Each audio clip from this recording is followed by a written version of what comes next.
안녕하세요. 토요미스테리 디바제시카입니다. 말레이시아의 코타키나발루, 세계 3대 석양으로 꼽히는 아름다운 노을과 바다, 또 천혜의 자연경관으로 유명합니다. 휴양지인 만큼 도시 곳곳에 5성급 호텔이 많은데요. 동시에 상류층이 머무는 고급 콘도가 질비해 있죠. 그 중에 리도 애비뉴는 수영장과 헬스장, 사우나까지 갖춘 최고급 주거단지입니다. 현지에서도 상위 1% 부유층이나 또는 외국인들이 주로 거주한다고 해요. 그만큼 보안과 프라이버시가 철저하게 지켜지죠? 강력범죄는 완전 딴 세상 이야기인데요.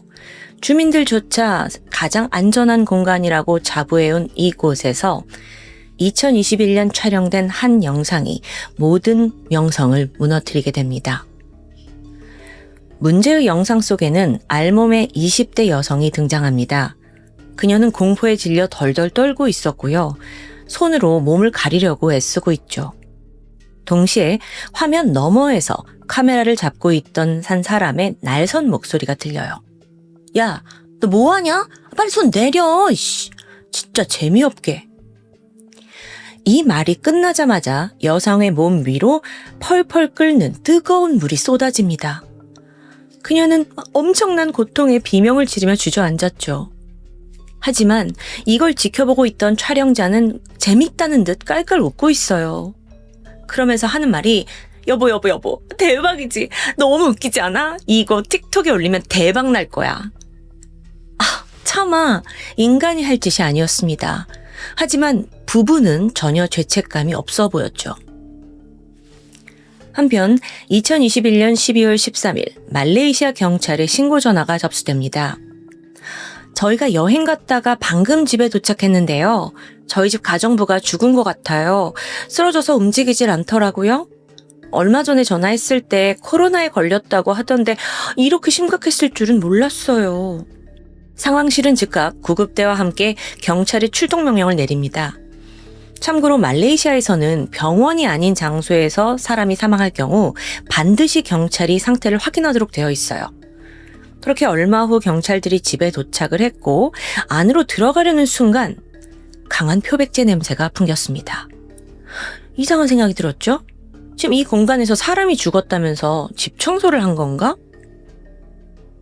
거실 안쪽으로 들어가자 반나체 상태로 쓰러져 있는 20대 여성이 시야에 들어왔습니다. 이미 사후 경직이 진행됐을 만큼 죽은 지 꽤 시간이 지나 보였죠. 앞서 신고 내용대로 집주인은 여행 간 사이 코로나로 사망한 것 같다라고 말합니다. 그런데 그렇다고 하기엔 이 시신의 상태가 너무도 처참했어요. 피멍은 기본이었고요. 전신에 화상을 입어서 막 피고름이 흘러나오는 거예요. 심지어 머리카락도 밀려 있습니다. 군데군데 머리 두피가 뜯겨나간 흔적도 있고요. 그 와중에 가장 충격적인 건 얼굴이었어요. 세상에나 앞니가 다 뽑혀서 잇몸이 너덜너덜했을 정도입니다. 턱도 구타로 비틀어져 있고요. 그나마 남아있던 치아는 그 끔찍한 고통을 참으려고 피해자가 다물었는지 치아 끝이 모두 깨져 있었습니다.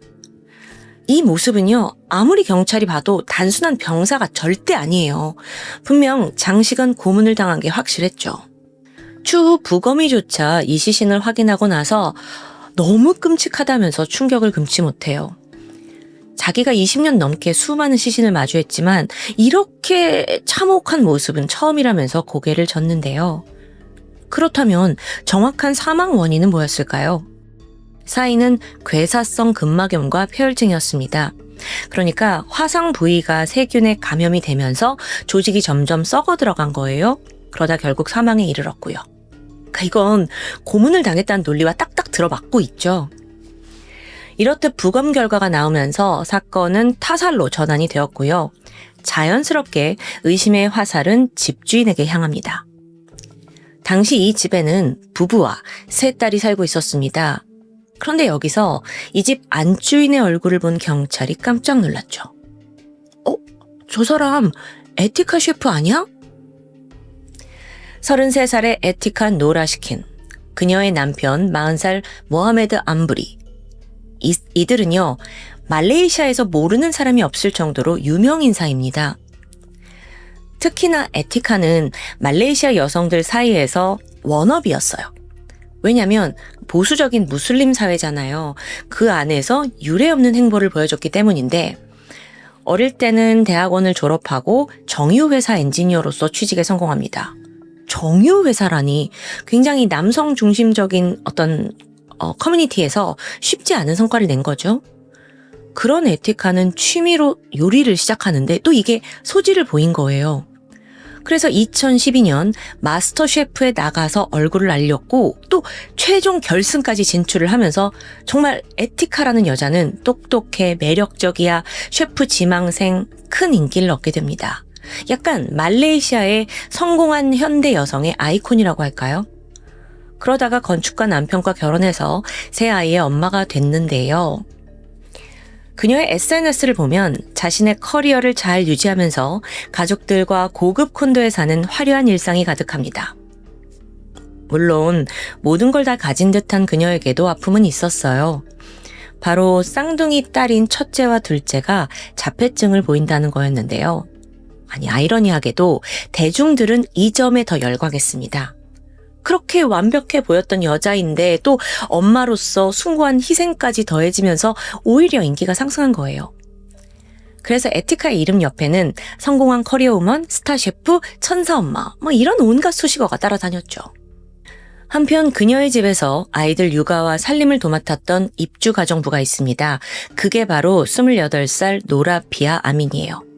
오늘 앞서 잔인하게 살해당한 채 발견된 피해자였죠. 여기까지 파악한 경찰은 의문이 들었습니다. 사회적으로 남부럽지 않은 위치에 있는 부부가 왜 굳이 이민자 여성을 살해할까요? 그것도 자기 아픈 자녀들을 돌봐주던 은인이잖아요. 근데 그렇게 생각을 해보니까 부부가 직접 신고를 했다는 점도 좀 이상해요. 앞서 말했듯이 이 사건 현장인 리도 애비뉴는 철통 같은 보안으로 유명합니다. 그 누구도 거주자의 허락 없이 들어올 수 없어요. 즉, 집 안에서 시신이 발견되면 부부가 가장 먼저 의심을 받을 건 뻔하죠. 뭔가 앞뒤가 맞지 않는 상황에서 경찰은 오히려 다른 시나리오를 그려봅니다. 부부가 여행을 간 사이에 뭔가 가정부와 친했던 제3자가 들어와서 이런 살인을 저지른 건 아닐까? 그렇게 가능성을 열어두고 수사를 하게 돼요. 자, 우선 피해자 노라피아. 그녀는 인도네시아에서 온 외국인 노동자입니다. 사실 말레이시아와 인도네시아는 소득 수준이 3배 이상 차이 날 정도로 경제 격차가 큽니다. 특히 노라피아는 시골 마을 출신인데요. 하루 한 끼도 감지덕지 했을 만큼 찢어지게 가난했다고 해요. 그런 와중에 교육을 받는다는 건 꿈도 못 꾸죠. 그래서 동네 애들은 보통 중학교까지만 다니고 생업에 뛰어듭니다. 노라피아 역시 졸업을 하고 나서 어린 나이에 바로 결혼을 했고요. 아이도 낳게 돼요. 여전히 살림은 가난했지만 그래도 남편과 함께여서 견딜 수 있었습니다. 그러다 마침 5년 전 부부가 크게 결단을 내리는데 아이가 초등학교 들어가기 전에 부부가 말레이시아로 가서 바짝 돈을 벌기로 결심한 거죠. 그래서 아이 친정 부모에게 맡기고 부부가 말레이시아로 함께 이주한 겁니다. 여기서 흩어지게 되는데 남편은 농장으로 갔고 노라피아는 입주 가정부로 들어가요. 지난 5년간 정말 부부가 여러 집을 돌면서 착실히 일을 했고요. 꽤 많은 돈을 모았어요. 그러다 2021년 마지막 집주인 에티카를 만났죠. 이 집에 애들이 3명이나 됩니다. 또 그중 2명은 자폐가 있고요. 노라피아 입장에서는 이게 결코 쉬운 직장이 아닌 거예요. 하지만 상황이 어쩔 수가 없었는데 당시에 코로나 팬데믹이 오면서 일자리가 현저히 줄어들었습니다. 다른 선택지가 마땅치 않기 때문에 마지못해 에티카의 입주 가정부로 일하게 된 거죠. 그런데 그렇게 일한 지 4개월을 넘기지 못하고 집에서 죽은 채로 발견된 거예요. 여기까지 파악한 경찰은 노라피아의 남편을 찾아갑니다. 부부였으니까 자세한 내막을 알고 있지 않을까요? 또 집주인이 없을 때 그가 방문했을 수도 있습니다. 그런데요, 정작 남편을 만나보니까 에? 제 아내가 죽었다고요?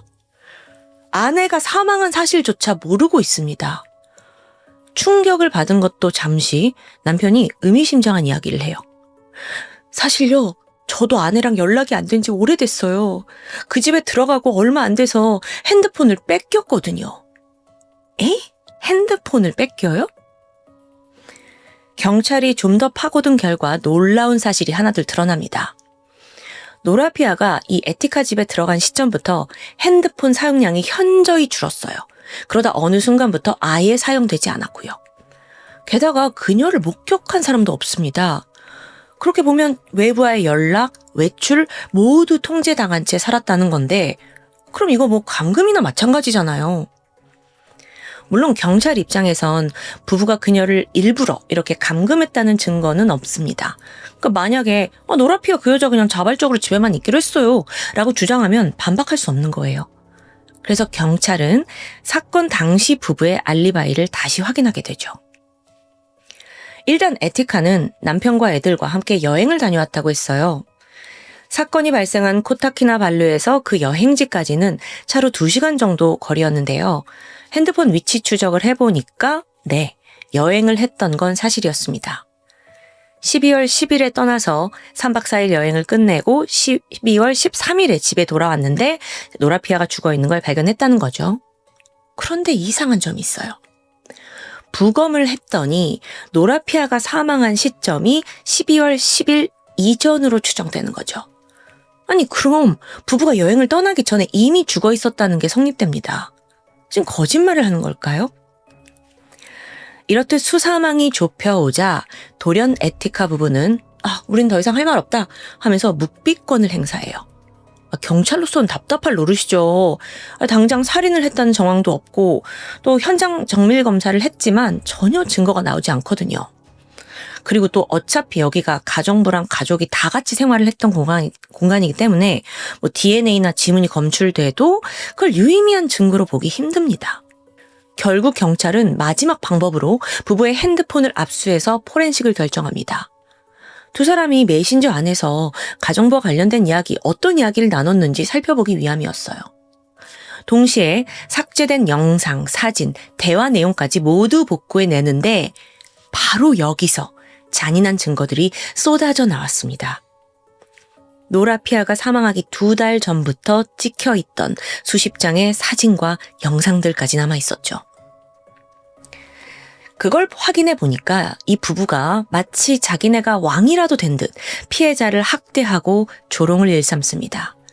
마치 벌레 보듯 이 사람의 뺨을 때리고요. 발로 밟는 것도 뭐 그냥 다반사였어요. 하루는 머리채를 잡고 그냥 바닥에 질질 끌고 다니더라고요. 아니 어떻게 이래요. 또 자기가 기분이 좋지 않을 때는 그냥 샌드백 대용으로 그냥 막 때려요. 그런데 그 와중에도 부부는 막 약간 신난다는 듯 노래를 흥얼거리면서 그 박자에 맞춰서 가정부의 복부와 얼굴을 쇠파이프로 가격하고요. 이렇듯 폭행은 거의 매일같이 벌어졌는데요. 이때 노라피아는 도움을 요청할 방법이 없습니다. 핸드폰도 뺏겼죠. 밖으로 나갈 수도 없죠. 그저 이 집주인들한테 조금이라도 덜 맞으려고 부부의 발밑에 납자가 엎드려서 그냥 비는 거예요. 근데 부부는 또 그 모습이 재밌다는 듯 아니면 뭔가 우월의식을 느낀다는 듯 영상을 찍어두면서 낄낄댔고요. 근데 놀라운 건 이 모든 행위가 그 어린 자식들이 있는 집 안에서 행해졌다는 거예요. 아니 어떻게 부모가 이래. 날짜별로 찍힌 영상을 더 보면 고문의 수위는 갈수록 높아집니다. 일단 이 부부는요, 노라피아한테 너는 더럽고 가난한 인도네시아 출신이잖아 라면서 막 멸시를 합니다. 냄새가 난다면서 욕실에 밀어넣고 옷 다 벗겨요. 그래서 너무 치욕스러우니까 노라피아가 몸을 가리잖아요. 그럼 막 펄펄 끓는 물을 몸에 붓는 거예요. 그럼 그녀가 비명을 지르면서 쓰러지는데 부부의 악행이 여기서 끝나지 않습니다. 입냄새가 난다면서 강제로 입을 벌리더니 벤치로 생리를 하나하나 비틀어서 뽑아내는 거죠.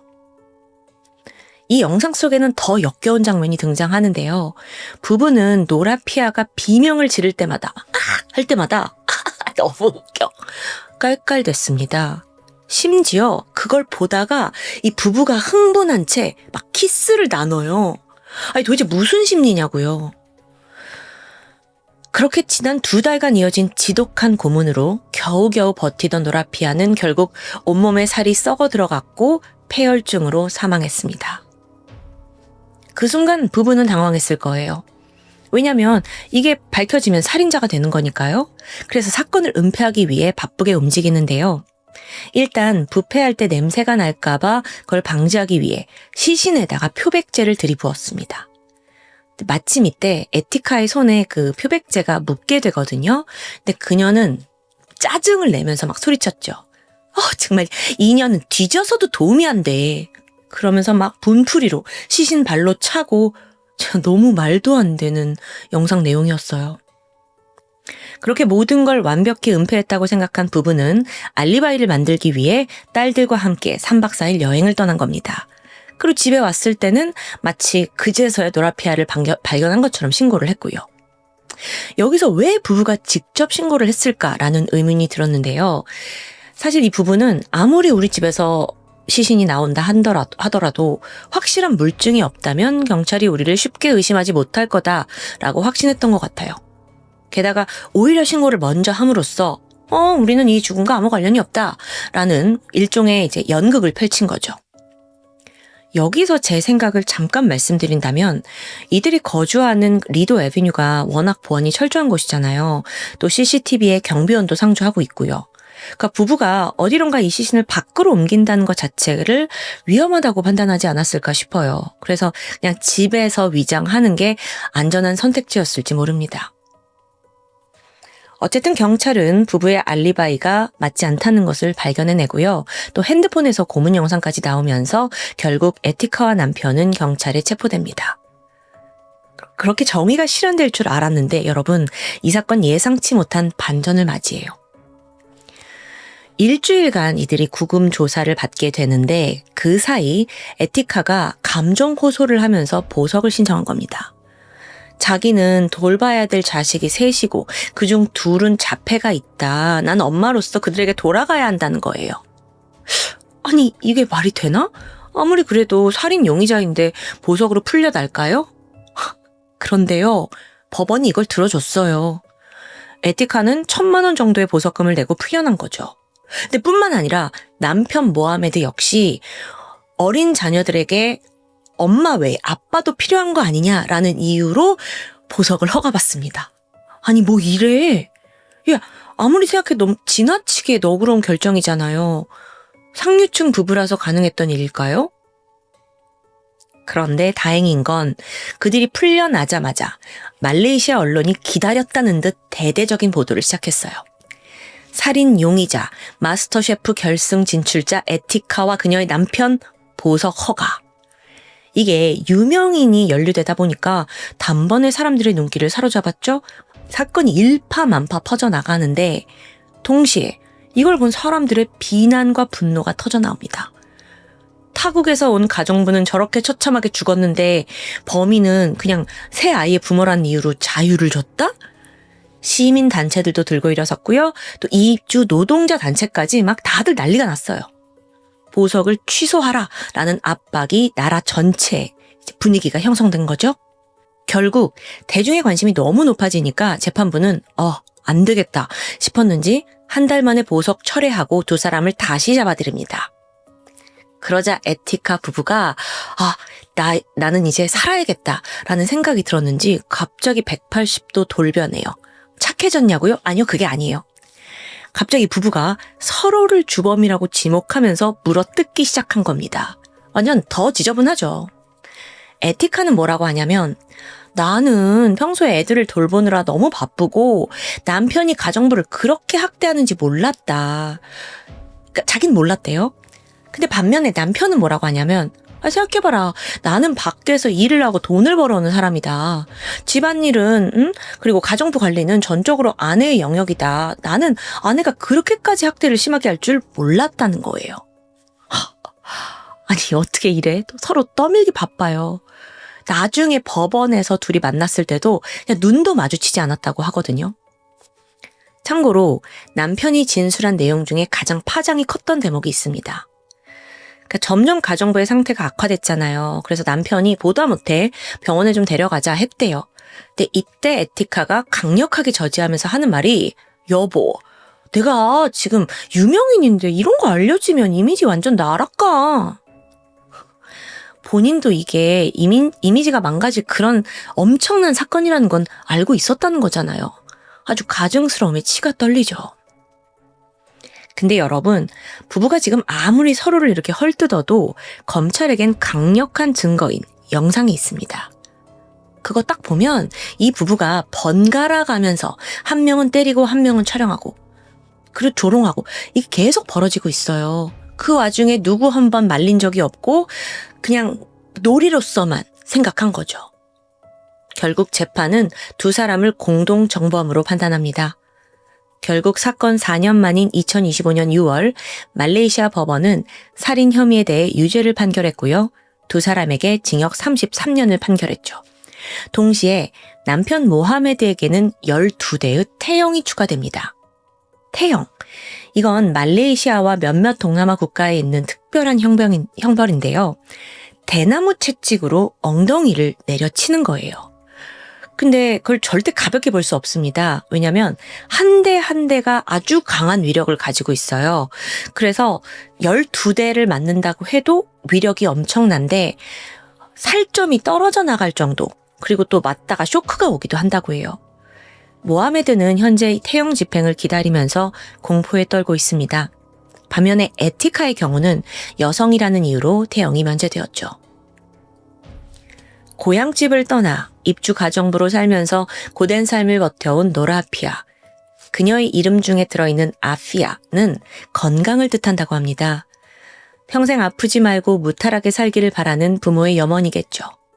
하지만 그 바람과 달리 노라피아의 삶은 남들보다 조금 더 높은 곳에 있다는 그 알량한 자만심 부부에 의해 잔혹한 죽음으로 막을 내렸습니다.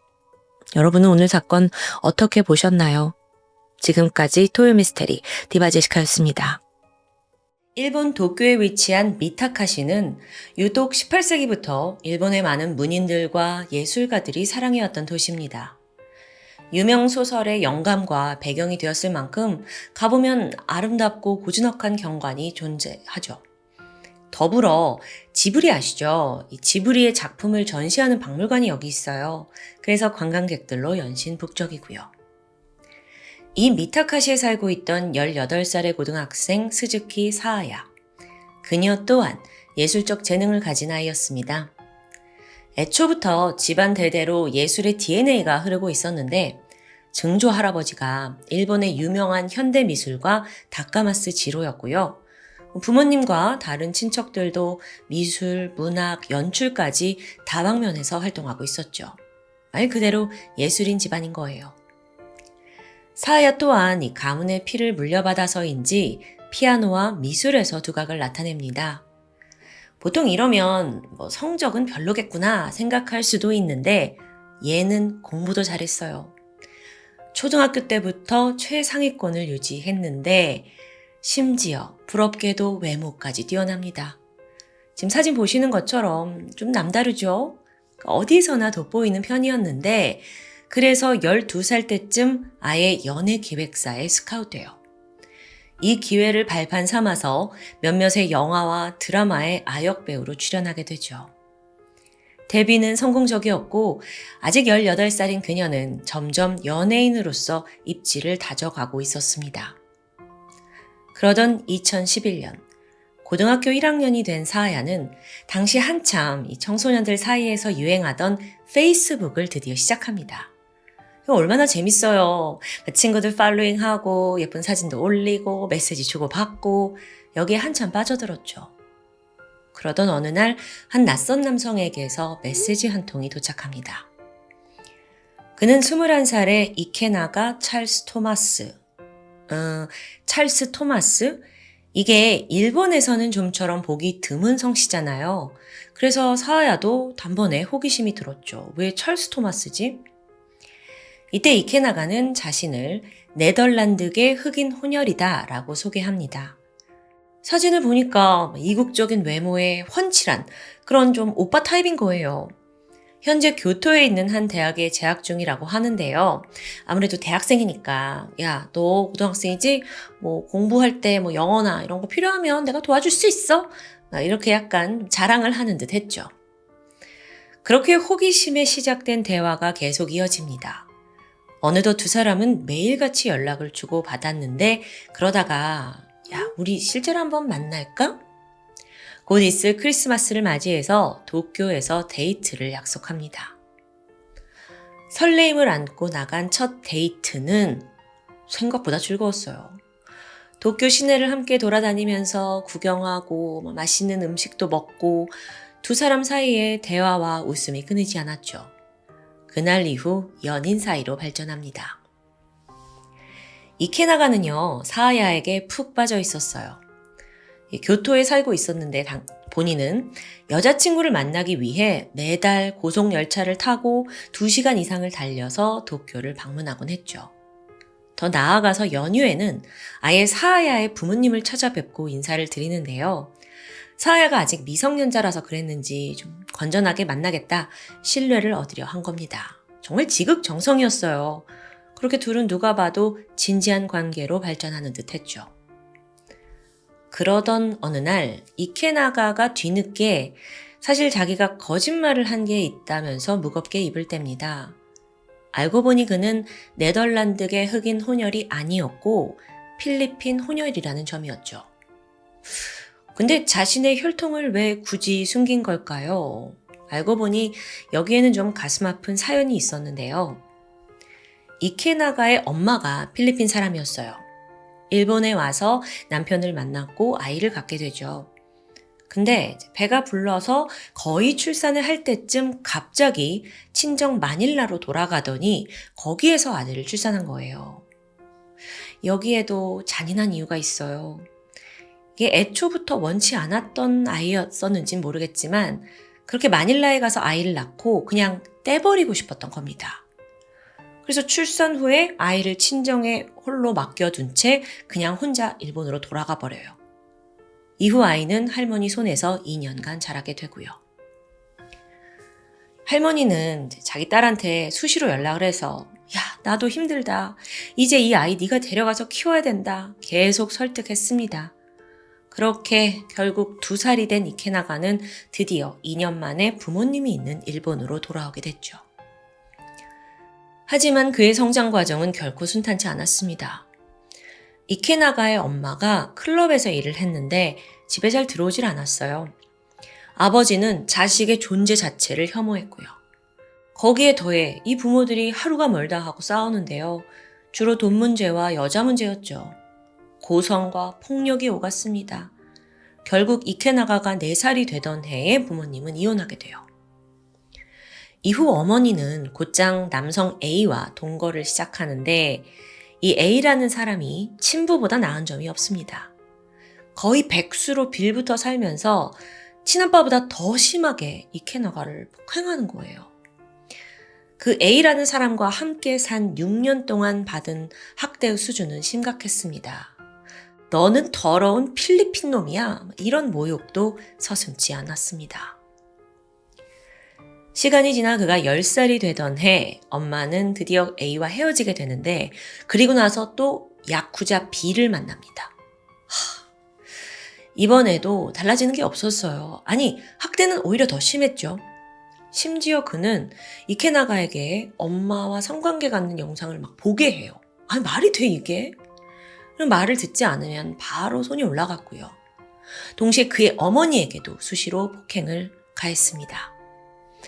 한 번은 와인병으로 엄마 안면을 쳐가지고 얼굴이 퉁퉁 붓게 돼요. 그래서 이걸 본 이케나가가 엄마한테 제발 저 아저씨랑 헤어져 달라라고 애원했습니다. 하지만 엄마는 잠시 그의 폭행을 피해서 도망쳤다가도 다시 집으로 돌아와요. 이 과정이 3년간 무수히 반복되었죠. 이렇게 불안정한 가정 환경과 또 수십 년에 걸친 폭력으로 이케나가의 삶은 힘없이 망가져갔습니다. 고등학교 졸업하고 원래는 공무원이 되길 바랬거든요. 근데 이게 뭐 쉬웠겠어요. 결국 트럭 운전 알바를 하면서 근근히 살아가요. 그 와중에 그는 자신의 출신과 또 부족한 학벌에 심각한 열등감을 느꼈습니다. 근데 이게 페이스북에 들어가면 좀 달라요. 자기를 흑인 혼혈이라고 소개하면 약간 일본 사람들은 더 흥미를 보이기도 하거든요. 또 거기에 좋은 대학을 다닌다라고 써놓으면 매력적이고 똑똑한 이미지까지 얻으면서 여자들의 관심을 받을 수 있었죠. 이케나가가 왜 인생 전반에 이런 거짓말을 했는지 이걸 다 쭉 사야에게 털어놓고 납니다. 그랬더니 여자친구가 진심으로 연민을 느끼게 돼요. 그리고 따뜻하게 말했죠. 가족이 사랑해주지 않은 만큼 내가 더 사랑해줄게. 어쩌면 결핍만 가득했던 삶이잖아요. 그런 이케나가에게 사야는 유일한 자랑거리였습니다. 생각해보세요. 얼굴 예쁘지, 집안도 부유하지, 막 방송활동하지, 머리 좋지, 게다 착하지. 그녀가 자신의 여자친구라는 사실에 상당한 자부심을 느꼈어요. 그렇게 바닥난 자존감을 여자친구를 통해서 채우게 된 거죠. 근데 그만큼 이 관계를 지속하고 또 반드시 결혼까지 하고 싶었겠죠. 하지만 안타깝게도 이들 관계는 오래 가지 못합니다. 사귄 지 약 10개월 만인 2012년 9월 돌연 사야가 미국행 유학을 결심하면서 그에게 이별을 통보한 겁니다. 유학을 가긴 했지만 이게 약간 핑계가 아니었나 싶기도 해요. 이케나가에게 좀 마음이 식은 것 같은데요. 이것에 이케나가는 너무도 큰 충격을 받죠. 세상을 잃는 듯 했습니다. 자기 인생의 유일한 자랑거리인데 절대 그녀를 놓칠 수 없다는 생각뿐이었고 결국 모아둔 전 재산을 털어서 비행기표를 사서 미국에 있는 친척 집에 3개월간 머무르게 돼요. 그렇게 그냥 막무가내로 미국에 따라온 거예요. 사아이한테는 나도 사실 어학연수 왔다 이렇게 또 거짓말을 했고요. 그런데 사아야의 태도는 완강했어요. 사실 아직 나이가 어린데 좀 황당하기도 했겠죠. 그러자 이케나가가 방향을 바꾸더니 뭔가 막 질투심을 자극하려는 듯 자기 이제 새로운 여자친구 사귀었다 막 이러면서 새 여친에 대한 시시콜콜한 이야기를 사아야한테 털어놓습니다. 그러면서 막 반응을 살피는 거예요. 그런데 이런 모든 행동이 사아야한테는 이해가 되지 않는 거예요. 여자친구 생겼다면서 왜 나한테 연락을 그래? 미국까지 따라와가지고 내 삶에 뭔가 끼어드는 느낌? 이케나가는 사랑을 확인받고 싶어서 발버둥 치는 듯 했지만 그럴수록 역효과가 났습니다. 그러던 2013년 3월 짧은 유학을 마친 사아야가 다시 일본 고등학교로 돌아갑니다. 이때까지도 이케나가는 그녀에게 계속 집착하고 있었어요. 사아야는 이제는 정말 좀 끝을 내야겠다 라는 생각에 급기야 최후 통첩을 하게 되죠. 나 새로 만나는 사람 있어. 정말 확실히 끝내고 싶었던 거예요. 사실 생각해보면 18살, 21살들의 연애니까 충분히 한쪽의 마음이 변할 수 있죠. 하지만 이케나가의 충격은 상상 이상입니다. 그리고 집착에 완전히 미쳐서 선을 넘게 돼요. 그게 뭐였냐면 둘이 과거 연애를 할 때 장난으로 찍은 성관계 영상이 있어요. 이걸 빌미로 협박을 시작한 거죠. 여자에겐 너무도 수치스러운 일입니다. 근데 이케나가가 이걸 미끼로 야, 너 우리 집으로 와 라고 불러들여요. 응? 너 이게 뿌려지는 거 원치 않으면 우리 집 와서 더 이야기해보자. 우리가 다시 사귈 수도 있을지 모르지 않냐 이런 거죠. 그러면서 이제 네가 온다면 영상을 지우겠다 라고 조건을 걸게 되는데요. 사야가 마지못해 그의 집으로 향합니다. 여기서 잠깐 일화가 있는데 아니 지금 성관계 영상으로 협박하는 남자친구를 만나러 가는 그 와중이잖아요. 근데 그래도 빈손으로 갈 수 없다는 생각에 백화점에 가서 고급 쿠키 세트를 구매해서 갔대요. 너무 좀 착한 아이죠. 순진한 아이고. 그렇게 해서 만난 이케나가인데 그가 돌발 행동을 했습니다. 핸드폰을 보면서 자 봐봐 내가 이 영상 다 지운다. 이러다가 가깝게 다가오는 듯 하더니 사야가 한눈을 판 사이에 갑자기 팔을 비틀어서 수갑을 탁 채우는 거예요. 세상에나 어린 사야는 너무 놀랬죠. 지금 수갑이라니. 근데 이케나가가 그대로 그녀를 들쳐매고 침실로 갔고 이어 강간을 하게 됩니다. 사하야에겐 너무나 충격적인 사건이었어요. 울면서 그 집을 뛰쳐나온 후에 부모님에게 모든 걸 말하고 도움을 구했죠. 이들이 이케나가한테 전화해서 너 2번 다시 내 딸한테 접근하기만 해봐. 엄포를 놓았고요. 경찰에도 신고를 했습니다. 또 혹시 모를 상황에 대비해서 이후에는 사하야가 등하교할 때마다 매번 동행했어요. 근데 이게 사실 청소년 성범죄인 거잖아요. 근데 당시에 이케나가가 이 사건으로 제대로 처벌을 받은 기록은 제가 찾지 못했습니다. 어쨌든 한동안 이케나가는 더 이상 그 사하야의 곁을 멈돌 수 없었어요. 그리고 부모도 조금만 더 버티면 결국 그도 딸을 잊게 될 거라고 여겼죠. 한편 사하야를 보지 못하는 그 사이에 이케나가는 점점 미쳐가고 있었습니다. 방에 틀어박혀서 매일 사하야의 SNS를 염탐하는 거예요. 어느새 몸무게가 10kg이나 빠졌고요. 얼굴이 막 해골같이 되고 동시에 이제 피부 아토피가 있었는데 이게 심해져서 긁으니까 피딱지가 덕지덕지 내려앉습니다. 면역이 떨어지니까 더 심해진 것 같아요. 그러던 어느 날 문득 거울을 봤는데 자기가 완전히 이제 망가져 있는 거죠. 그 모습에 놀란 이케나가가 갑자기 모든 책임을 사하야에게 돌립니다. 사하야 이 나쁜 다 너 때문이야. 이렇게 생각을 한 거예요.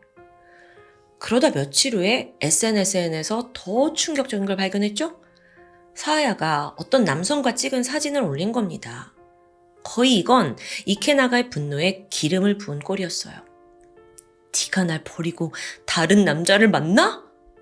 게다가 자기는 이제 버려졌다고 생각한 거죠. 그는 사하야를 죽이는 것만이 유일한 해결책이다 라고 믿어버립니다. 그리고 방법을 막 고민하기 시작하는데 도서관에 가서 인체에 관한 책을 빌려요.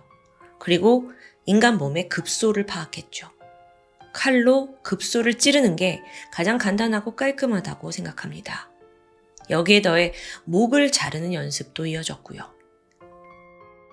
2013년 9월 28일입니다. 모든 준비를 마친 이케나가는 도쿄로 향했습니다. 가게에 들려서 15cm짜리 식칼을 구매했어요. 그리고 사하야의 집 근처로 가서 잠복을 시작했죠. 거의 5일간 인근 공원에서 노숙을 하면서 사하야가 집에 혼자 있는 그 타이밍을 기다린 거예요. 좀처럼 틈이 보이지 않았는데요. 그 당시에 이케나가는 완전히 이성을 잃은 상태였어요. 흉기 챙기고 잠복하고 동시에 사하야가 너무 미운 거예요.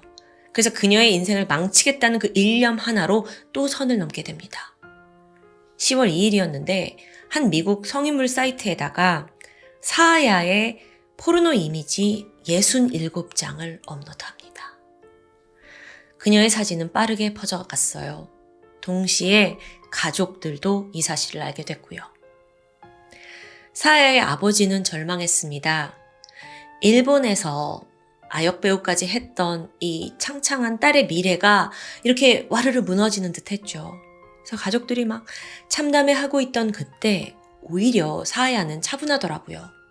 그러면서 하는 말이 아빠, 그 사람이 나 이걸로 오랫동안 위협했어요. 저는 약점이 이렇게 그냥 사라져서 마음이 가벼운 것 같아요.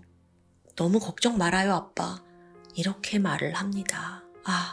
자기도 힘들었을 텐데. 사실 사하야는요, 이케나가가 이 사진들을 다 유포해버림으로써 지긋지긋한 둘의 관계가 드디어 끝났다고 오히려 후련히 하고 있었습니다. 실제로 그 이후로도 연락이 없었기 때문에 이케나가가 단념을 했구나 라고 생각을 했지만 아니요. 집 근처에 있잖아요. 네, 어느 날 집 근처를 서성이는 이케나가를 사하야가 발견하게 되죠. 10월 4일입니다. 사하야는 학교 선생님들한테 선생님 저 스토킹 당하고 있어요 알리게 돼요. 선생님들이 인근 파출소에 협조를 구하게 되는데 어떤 당장의 조치가 힘들어서 그랬는지 모르지만 이 사건이 미타카시 경찰서로 인계됩니다. 그래서 담당 수사관은 가장 먼저 스토커로 지목된 이케나가가 어디에 있는지 그 위치를 파악하기 위해서 전화를 걸게 되거든요. 근데 이제 응답이 없습니다. 이제 뭘 어째야 되나 고민을 하다가 경찰들은 일단은 임시 방편으로 사하야한테 수시로 전화를 걸어서 안전한지 확인하기로 해요. 참. 이게 2013년도에 발생한 사건이니까 그랬겠죠. 지금이라면 좀 말도 안 될 것 같은데, 아니 스토커라면 지금 칼을 들고 있는데 그냥 전화만 해서 확인하는 게 좀 말이 되냐고요. 그 신고를 한 지 4일 후인 10월 8일입니다. 그날따라 이상하게 집 근처에 이케나가의 모습이 보이지 않았습니다. 사하야가 학교를 등교할 때도 한 번도 나타나지 않았어요. 그녀는 순간 안심했죠. 이제 정말 돌아갔구나.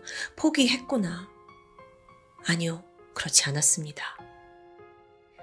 사실 이케나가는 지금 거의 9일간 주변을 맴돌고 있었는데 그러다가 사하야의 집 2층 창문이 잠겨있지 않다는 걸 발견해요. 그리고 가족들이 집을 비운 틈을 타서 그 창문으로 올라가 안으로 침입했죠. 그는 곧장 1층에 있는 사하야의 방으로 갔고 옷장에 숨었습니다. 그리고 섬뜩한 기다림이 시작되죠. 사하야는 평소 한 저녁 5시쯤 집에 돌아왔거든요. 근데 그날은 또 보통 부모님이 집에 데려다 주긴 하는데 일이 있으셔서 밤 늦게까지 사하야가 혼자 집을 지켜야 했습니다. 오후 4시 50분 사하야가 현관문을 열고 들어오자마자 전화를 걸어요.